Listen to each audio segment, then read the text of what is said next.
What are we jamming on now? Jay, that's not Diablo behind you. That is not. Definitely still playing Diablo though. Don't get it twisted. still working through that with Courtney. It's funny, talking to people at work because everybody's still playing through it. A lot of people have beat the campaign and they moved on to the end game now. So definitely still playing Diablo. I was we said last night. I think it was on 4th of July. We in the morning we're like, we got to find something to quest on. Fuck it. Should we just bite the bullet and get Diablo? And we're like, I guess, okay. Oh. So it took all day to even get it. Not all day, but it took a while. We decided we should, while we're eating or something, it should be downloading, so we should get it done. So we finally get it up on the screen, and I looked at it and I was like, $70. I was like once I saw it visually, I was like, fuck you, no way. And nope, didn't do it. Oh my gosh. You're missing out. It really is a quality game. When you get into it, the cinematics, the gameplay, everything about it is still quality. There'll always be the internal debate about how much games should cost, how much they. It's not worth $70. There's no way it's worth $70. Oh, it definitely is. But that's just me. The amount of playtime you can get out of that game, and the amount of playtime we have gotten out of it, yeah, agree to disagree. But okay. Other than that. Yeah, man, I am playing Wild Hearts. So this is such a unique game coming from EA. I'm assuming you haven't heard of it. Okay, so I saw the trailer for this before it was released. I don't know. I guess that's a word that could easily be. Yeah. I remember Courtney and I kind of seeing the trailer and thinking oh, that game looks like it might be interesting. Let's check it out when it comes out. And so it's based in a beautiful Asian fantasy environment. You're a hunter, in a similar vein of a Monster Hunter or a Dauntless. So you the gameplay loop. Is it couch co-op? No, it is online co-op. So, but I'll get to that because that part is actually really, really good. But yeah, the environment and storytelling provides so much more intrigue than I got with Dauntless. Dauntless, it's not really a story. You're just going out hunting beasts together, getting gear to make better gear, and then going out to hunt more monsters. There's not really a lot of detail there. But with this, the story is really good. It gives you much more of why you're doing it and where you're at. Additionally, you have this what they call karakuri, which are these fantasy gadgets that you can build on the fly to help battle what they call kimono, which are the wild mythical beasts. That's what they're called. And so you're in this mythical Asian environment, and these kimono are kind of taking over part of the land, and when they do, they have different abilities, so they're obviously screwing up the natural biodiversity and everything, and people end up moving away and settling in different cities. Doesn't kimono hard mean robe? Not that kimono.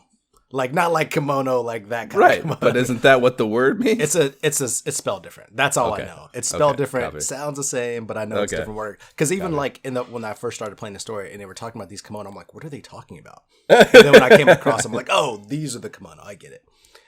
So I don't know if you're supposed to pronounce it differently, but that's what it sounds like in the game. But it's really fun. The art style is really good. It has a lot of different elements of hey, you're going out, you're kind of. You can kind of build not an outpost, but kind of hey, your camp, and there's so much to it, little tiny things here and there that are more than just defeating a beast and getting loot. Yeah, it's more than just that. One of the things I do is talking about the multiplayer aspect.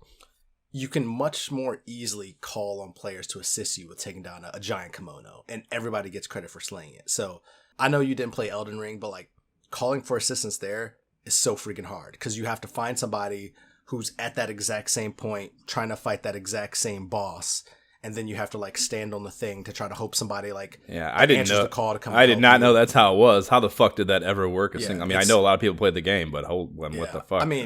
Well, when the game first came out, much easier because a lot of people were all over the place. But after that, I kind of had to call, phone a friend, hey, can you jump on this game and help me beat this specific kind of boss? That's why I'm still stuck on that game and haven't beat it. Very close to the end, very close. But there's this giant it's a literal giant, mountain giant troll that I cannot defeat. And I tried calling for help. Bat signal on Reddit or something, man. There's someone out there who will. Well, I've kind of just lost the flame for it. One of these days, maybe I'll go back and finish it because I am so close, but it's still annoying. But on the flip side, this is the exact opposite of that. You're going out, you pull I wonder if that's cheap. I wonder if that's cheap yet. I should see if that's cheap yet. Probably it's not. definitely on sale right now. Definitely on sale. I did see that yesterday. I don't know how cheap, but I did see it was on sale, and I was like, oh, I already own it. But but there is the Ultimate Game sale going on, so check it out. But yeah, you can much more easily call for assistance. Like you're going out to hunt for this specific beast because you need like this thing that it has, or you're trying to, fulfill a quest that somebody had. Like, hey, we really need you to help take down. You're the special hunter, so you can much more easily just call for help, and people just join you and join up. Like, I don't know why Elden Ring, for all that its toughness, like I don't know why it did it the way that it did, because it's so easy for me playing a game like this to just like, why didn't they do it that way? But yeah, if you're gonna have it at all, I don't see why there would be any friction to it. That seems dumb to me. But yeah, that's I don't make AAA video games. There's a lot of things that seem dumb to me. Yeah, the good thing about this too is that like you just put up your hunter's version of the bat signal, and I've never had a problem getting help. So the game is still healthy. People are playing it regularly, and you don't really need to get on mic to chat with them. It's like, all right, let's go use your katakuri skills and like take them down. And so it's really fun because like at first I didn't really understand what was going on. Is like this magical box that some mythical thing, and it gets implanted in you. So that's how you're able to call on these gadgets. And like the more that you do in the story, the more you unlock more and special gadgets, which allow you to either build a giant wall. Do they call them gadgets in the game? No, they're called katakuri. Oh, but like okay. they're essentially gadget seems like very out of place. Yeah, exactly. It's more like mythical assistance machines. I don't know what you call it, but it definitely sounds cooler than the way I'm explaining it. Okay. It flows within the story, makes it much very fantasy. Doesn't break the fantasy logic, but it's a blast, man. I'm having so much fun with it. It's something that I had to kind of force myself to put down to do other things from time to time, because I'm like, wow, I could just keep doing this. I don't know like what like the end of the game looks like or how you get there, since I'm much earlier on, but I've played it a lot and still having a blast. So Word. Definitely having fun with some Wild Hearts.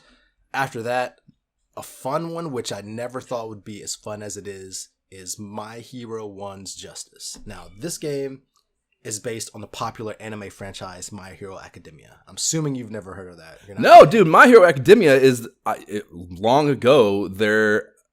I don't even know. Yeah, no, that was like a Game Pass thing I think I got.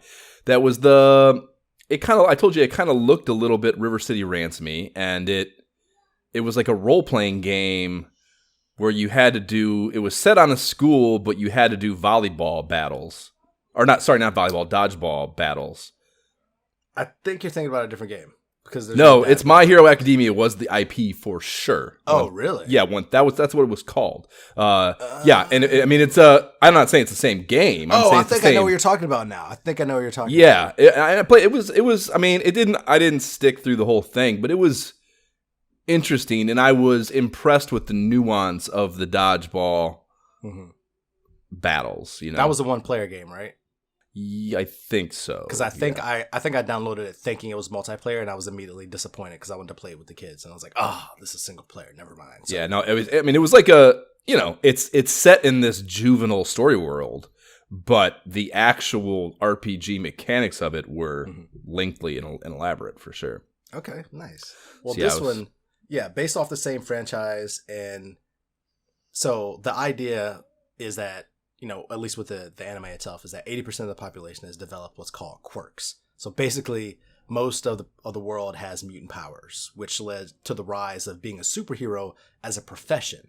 But to do that, you got to prove yourself with the most direct way getting accepted. I do not remember that. I mean, you got to think about it like almost like being an actor. Like if everybody wants to be an actor all of a sudden, like you really that was the thing with that's what the volleyball or the dodgeball shit was. It was like a dodgeball school that you weren't supposed to be able to get into, right. But somehow you either talked your way in or something, but because you weren't supposed to be there, everyone looked down upon you and you were an underdog, Yeah. So, and that's kind of the same thing with the anime, right? There's a dude who doesn't really have a quirk at first, and like he ends up meeting All Might, who is like that universe's Superman. Okay. But like his quirk is passed down, like you can give it to somebody, and like because he's so pure of heart and kind of all this and that, like he decides to bestow on him his power. So it's like all about, the first season is all about him like learning to try to even deal with that, because each time he tries to use the power, he like hurts himself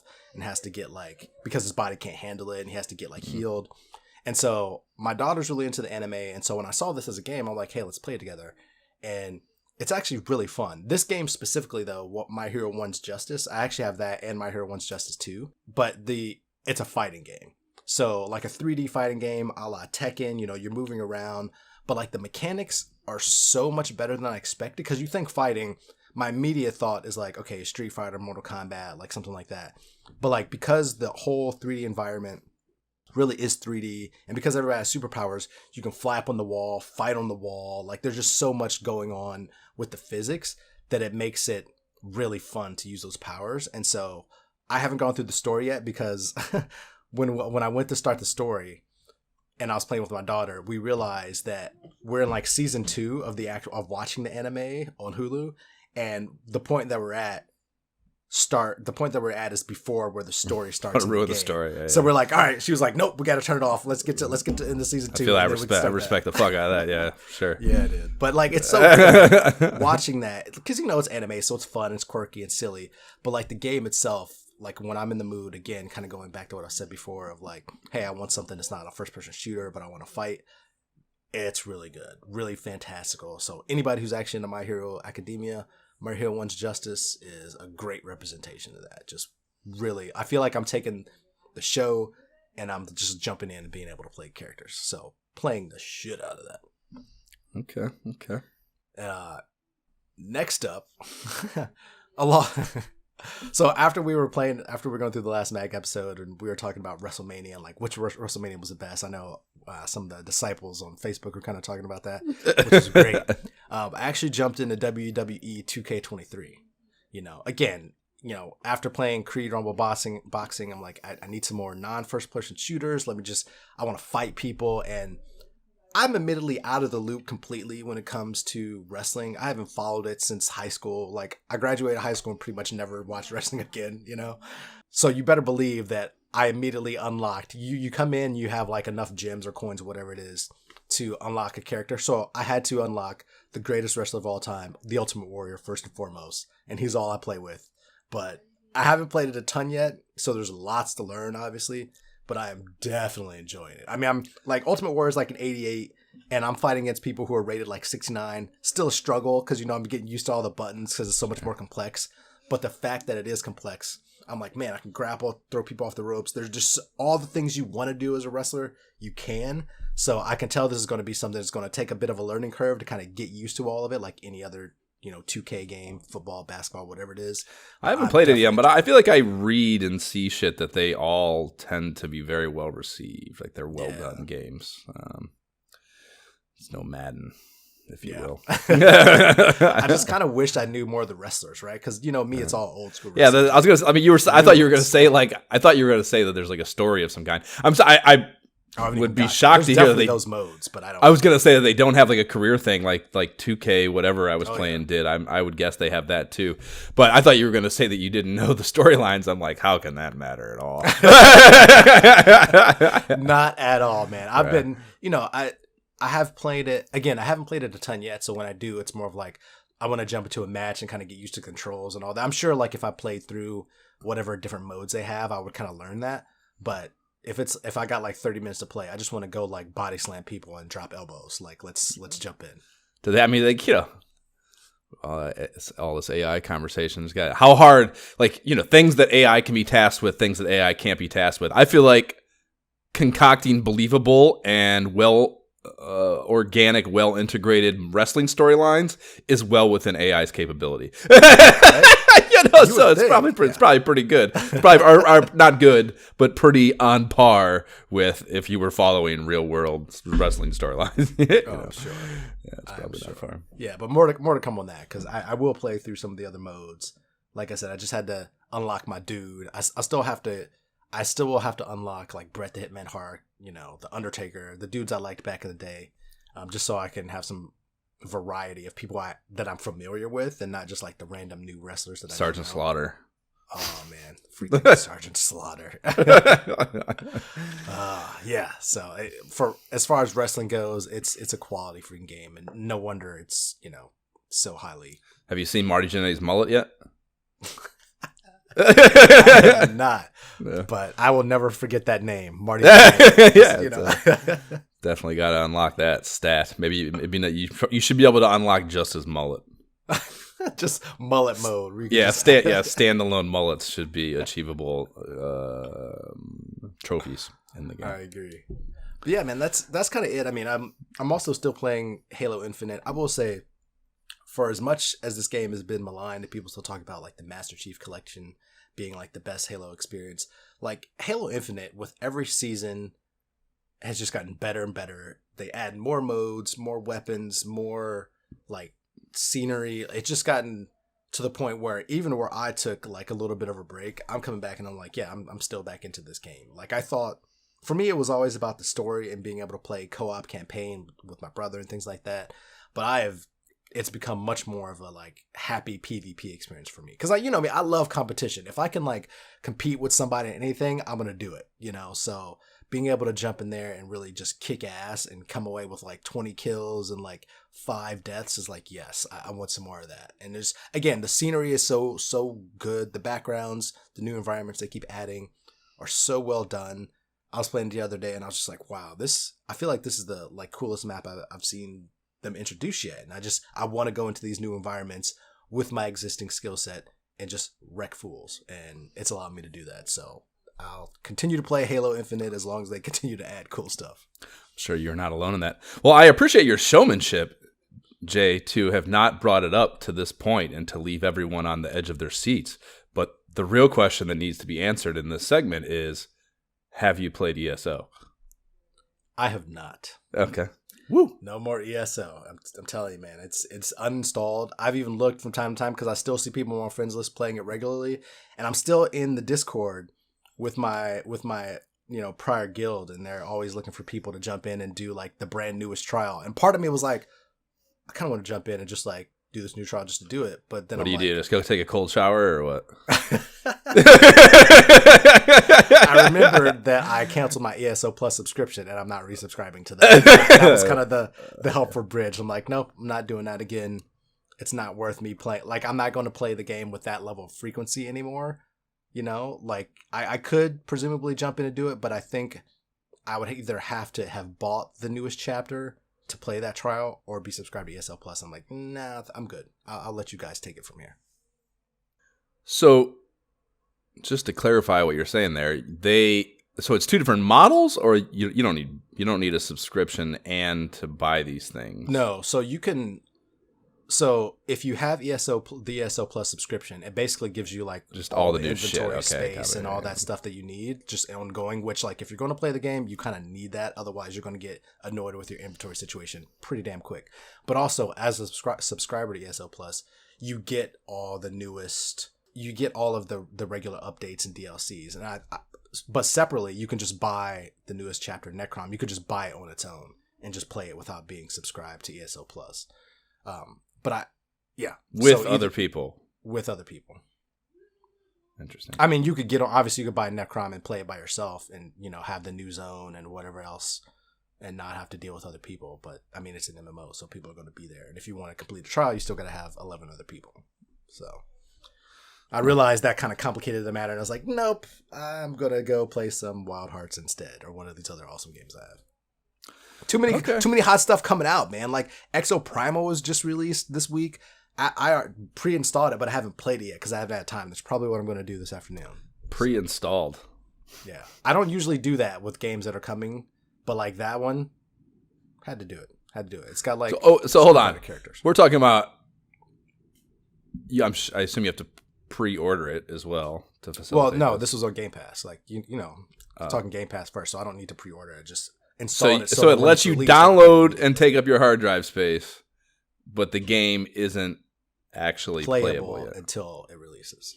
Okay, and this is for the release, or this is the game that's already out that they're just is getting licensed to Game Pass post-release? No, it's day and date, so it was just released and at the same time on the Game Pass. But like beforehand, like they were hyping it up, a couple weeks ago, and I saw trailers for it, and I was like, this looks great.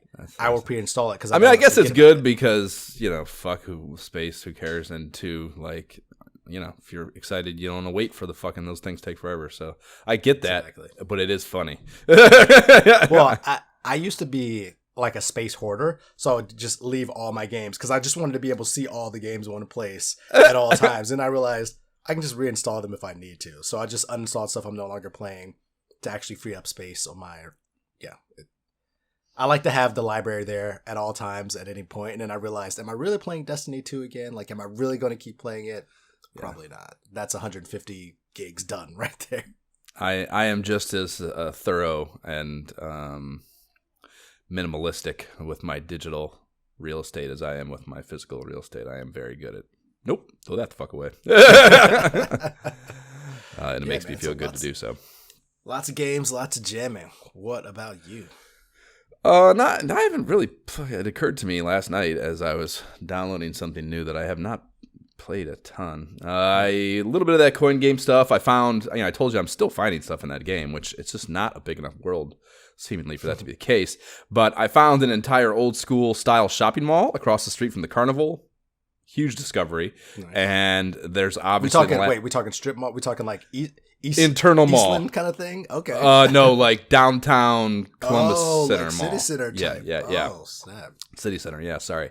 There's obviously an Aladdin's Castle knockoff in there. Yes. There's a food court. They even have stores that I haven't been able to find anything to do in yet. There's like a Foot Locker knockoff where you just go in and there's like a dude trying on sneakers and shit, and there's a candy store.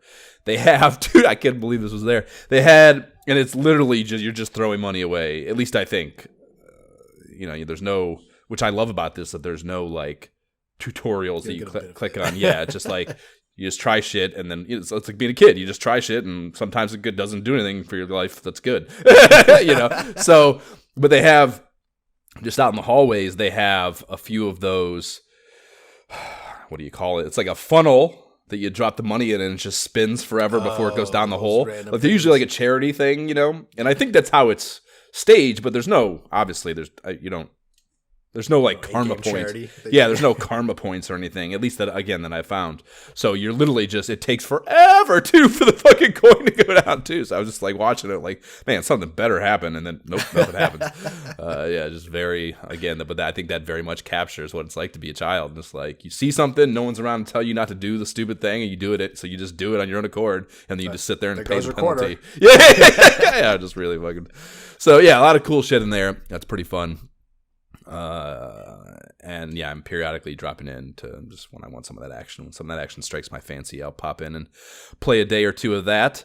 All the games, same thing, just like the claw machine and the claw machine, the quarter game, and the quarter pushing thing, and the skee ball, dude. I just like can't get enough. I found other arcades and shit, and I've tried a bunch of the games, and they're just, none of them are as good as those three things in the first arcade that is closest to where you start in like your kind of your baby nut arcade.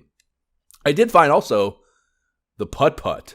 I think I hadn't found that last time. The putt-putt's actually pretty good, dude. I mean, it's not fucking great, but it's not certainly like, it's not like Walkabout, but it's for a putt-putt game in a much bigger game as just like again, there's not even any, it's just something you spend money on. You don't even get tickets or like, it does not advance your anything. It's just something to go do, It's actually pretty fucking good. Same thing, I tried the go-karts too. Same thing, like, just doesn't do anything for your game or like your progress if you even want to say there is any in the game. Yeah, it's just something to do. And there's actually competitors, and it keeps the times and shit. It gives you something to be competitive about. And it's certainly not easy to control those fucking things. But yeah, interesting that there's just so much world to that game that doesn't really seem to have true purpose unless you say the purpose is just to exist there, which I think maybe is the intent. Sounds like it to me. It sounds like it's just immersing you more in that world. Like, hey, you can do stuff.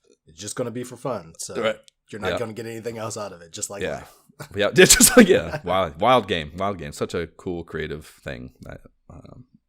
very commendable endeavor for that developer. I finished my Willow Kill quest that I had begun before the last episode. The end run of it's a little bit of stupid runaround on fetch quests that you don't even...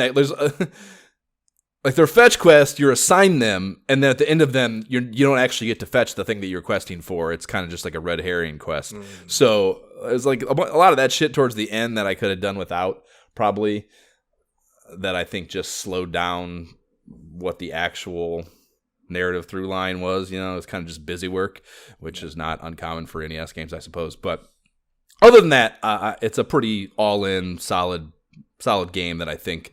I can see why there's a broad nostalgic fueled affinity for it. It's a pretty good adventure game for the time. Again, we're talking 1989, so rather early in the system. So that was cool and fun.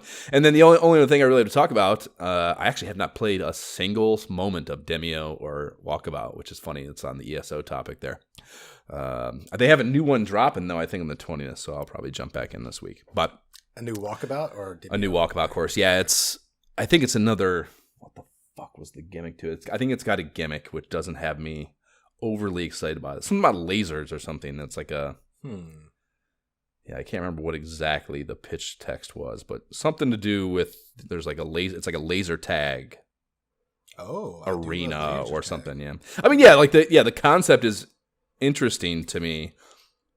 I just hope the actual putt-putt is still putt-putt, we can have fun gimmicks in there, but don't make me do something dumb that, it's, again, I just always go back to that Upside Down Town. Cool gimmick, but I don't want to play that course at all. Yeah, that's fair. That's totally fair. So I just hope the putt-putt is still good. But yes, the thing I downloaded last night that I had been kicking around and thinking about is Pixel Rip 1978, which is behind me right now. And this is apparently a series. I hadn't really heard of it until I saw this one coming out. And this one is highly aligned. They... licensed Atari properties and stuff in it. So it's got... I haven't played an actual Atari game yet, but there's Atari shit everywhere in it, so I can see you're actually playing an Atari controller. It's an Atari Heavy Sixer, the wood grain one that is your dev kit. That's the whole thing. Yes, correct. Yeah, so I don't know, how do you even describe it's a very creative kind of out there idea that's this hybrid between, I guess technically you're a character, your character is, I think, a developer at Atari headquarters in 1983, I think is when it started. So not 1978? I think you go further back in time. There's time travels involved. So you start, because the whole thing is you're chasing this digital presence back through time, because the story starts in 1996, which I guess the last one was 1995. So the game starts in 1996, a year after the shit you had done for Pixel Rip 1995, and you're doing the 1 year celebration of having done this thing.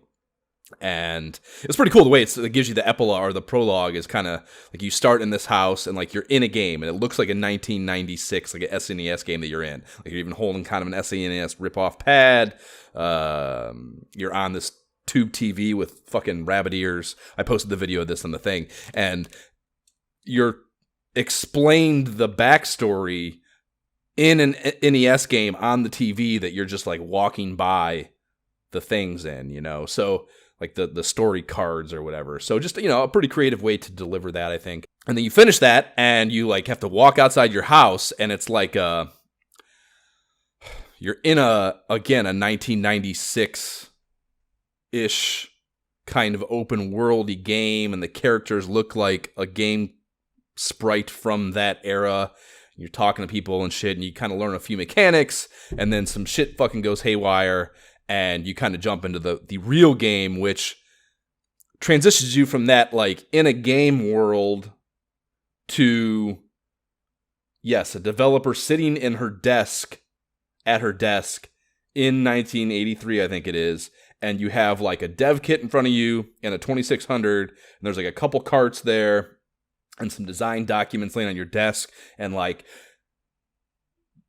there's a game on your screen, like your 2600 TV and thing that you're playing with a 2600 controller or joystick, and like people are walking in and talking to you. Characters are walking in, like your boss comes in, he's like bitching at you about something, and you gotta like you're trying to like do things on your screen in the game with the Atari joystick and deal with this fucking dickhead asking you for things, taking something out of the trash. So you're like you're like running multiple story tracks kind of. And then something happens in the game and you get warped into the game, and then you get to a point that you can't beat without being in it, and you have the capability or something incites your catalyzes you to transporting into the 2600 game itself.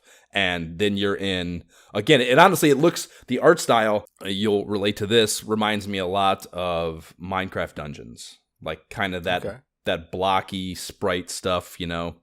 And you have like a ranged weapon, you have a melee weapon, and I was actually pretty impressed with how varied. And obviously, you're in a 3D world, you know, it's VR. So I was kind of impressed with how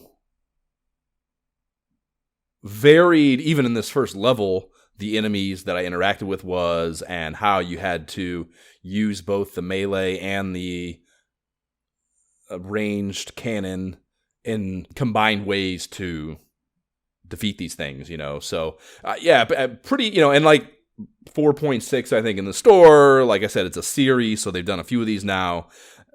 They kind of have it figured out, I think, and it's pretty fucking unique, man. Like, I don't even know how to think about this. Like, it sounds so like I'm trying to picture what you're talking about. It is, and you know, and that was the thing. That's why I had it wish listed. It's been out for at least a few weeks now, and like I kind of was like back and forth, like looking at it, like, I don't know, man. Like, that looks like kind of fucking all over the place, you know? Yeah, it sounds all over the place. Yeah, and theoretically it is, and there are certainly moments of like, it does a good job too, though, of baby, you know, fucking holding your hand, I think.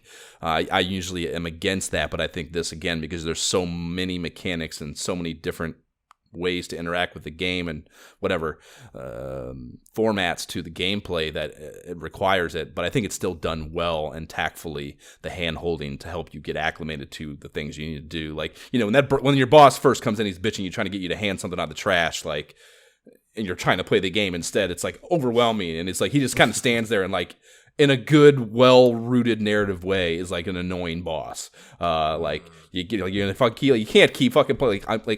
I know you have, like, we gave you this task, but I need you to do this, please, you know? So, it gave you the opportunity to get acclimated in a well-rooted way, I think, even. So, yeah, I mean, $24.99, too, which is not, you know, considering it's Atari license. I know Atari's not, like, the most valuable IP in the universe right now, but still, I kind of expected getting into it.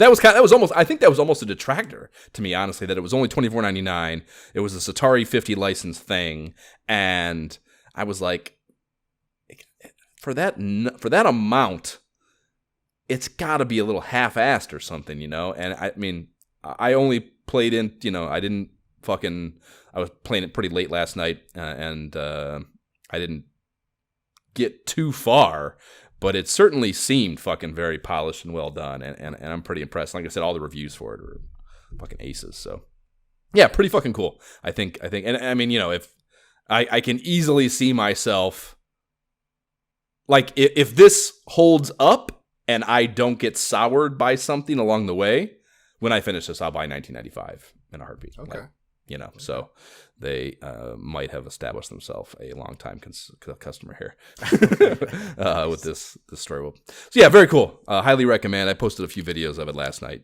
You can kind of check out the gameplay. It's pretty wild and well priced.